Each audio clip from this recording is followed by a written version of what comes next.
Welcome back to Fast Market. I'm Diane King Hall at the New York Stock Exchange. I'm alongside Kevin Haynes. He's over at the CBOE. Time now for our cash tag segment. For that, we want to welcome in Andy Swan, co-founder of Likefolio. Today, we're taking a look at NVIDIA, Andy. All right, that stock down 16%. It is being absolutely rocked on the heels of this news about DeepSeek. This is China venture developing this open source large language model for a fraction of the cost. It's like when I looked at the Apple App Store, and Kevin pointed this out earlier, it is at the top. It's still at the top of the downloaded apps list. Now, ChatGPT, OpenAI's ChatGPT is number 2 today. But what do you make of all this, Andy?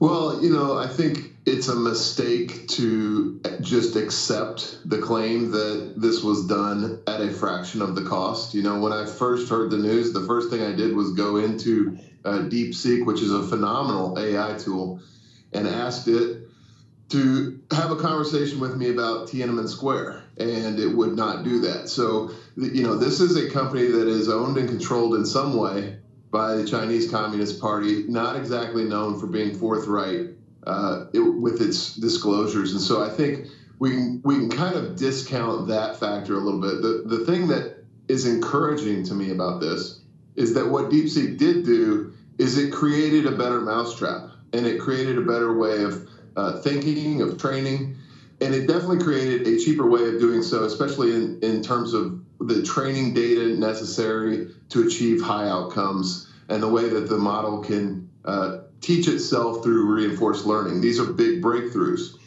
So to me, the story here is that AI overall's potential just got a massive upgrade, that the ceiling rose in terms of what AI can accomplish. I think we'll see a lot of this over the coming years, because this is the sector that's getting the heaviest investment in probably the history of technology.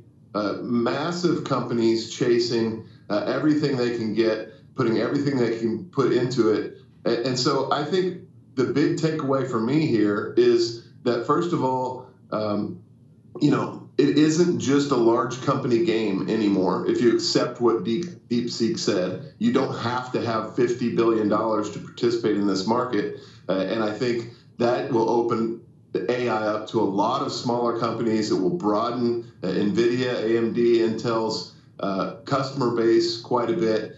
And it will bring a lot of new players into this arena. There was a feeling out there before that you needed $50 billion to compete, and you needed to be one of these, 4 to 6 companies with those kind of resources to even compete. Now that's a little bit shattered. I think you'll start to see new entrants into it. I don't see anyone from Microsoft, Oracle, Google, Amazon walking into the offices today and saying, wow, did you see what DeepSeek did? I think we should spend less on AI. I just don't buy that narrative. Yeah, Andy, there's so many questions that are still out there for this company. And they may have, in one release, done it cheaper. But what I keep reading, there's no guarantee that the next one's going to be as inexpensive. And then, Andy, and you're using common sense, as we like to do on this show, how is an American company ever going to trust their AI to a Chinese company? In what world, with everything we've learned for the last 24, 36 months about Chinese companies and restrictions, and how, like Alibaba and Tencent and all these companies, who is going to trust a Chinese AI company? I just don't see it happening, no matter what they can do. Yes, could it possibly affect prices and put pressure on them to come down lower? Yes. Could it help improve the American companies doing it? Yes. But I don't see American companies switching to this. Do you? No, absolutely not. I don't think that's a real threat. In fact, I think that as of this moment, DeepSeek has just restricted users to Chinese mainland phones here in the last hour or two. This is something that's going to get clamped down on. I think the big, of course, the big story here is that they supposedly did this for $5.5 million. I don't believe that at all. But again, what I do believe, and what they documented really well, is that there is a better way to train these models. There's a better way to get them to teach themselves. And that's an extraordinarily bullish signal for the AI sector. That tells us that there is that the limits that we thought were there just a few months ago have already been broken. Again, I think this will happen over and over again. This is the first time it's really happened where you see, a step change in capability, which is, can be really scary. It can reprice some models and some, forecasts, certainly. But this sector will continue to see step change technological advancements over and over again. Wall Street's going to have to get used to it and going to have to get used to the idea that their models are going to be broken within 3 to 6 months every single time. And so the real question is, are these companies really going to decrease how much they're willing to spend chasing having the best AI because someone in China proved that they could do it better with less? I think the answer is clearly no.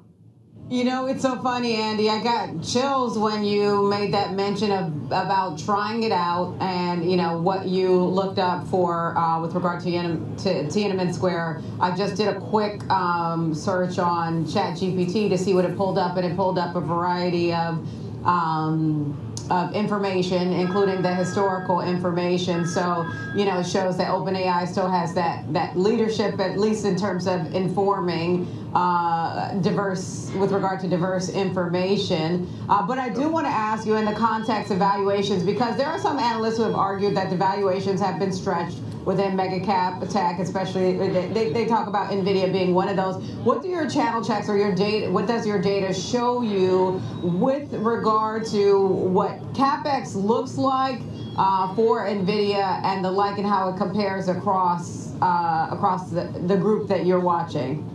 Yeah, it's exponential growth for NVIDIA. You can see it in the reported expenses of the major companies, how they're forecasting out their CapEx for the next 3, 4, 10 quarters. I think it's very clear that NVIDIA has by far the best chip, and that's where the money is going to continue to flow, in my opinion. I like AMD. I think AMD's somewhat muted reaction today is a pretty good indicator that may be an opportunistic play here as kind of the second best in the race. If you don't have to have the very best chips, if you don't have to have the NVIDIA chips to accomplish your AI mission, then maybe AMD picks up some business that it didn't even know existed a little while ago. So there's a lot of changes here. I think this is probably, my guess is that this is, Wall Street just taking a breath and saying, okay, have we gotten ahead of ourselves? Let's reset. Let's start to think through these models. I don't think that this is something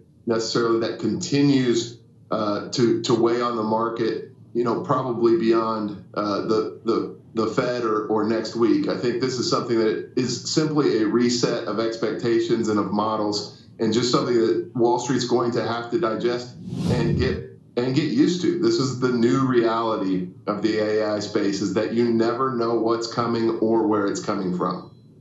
It's true.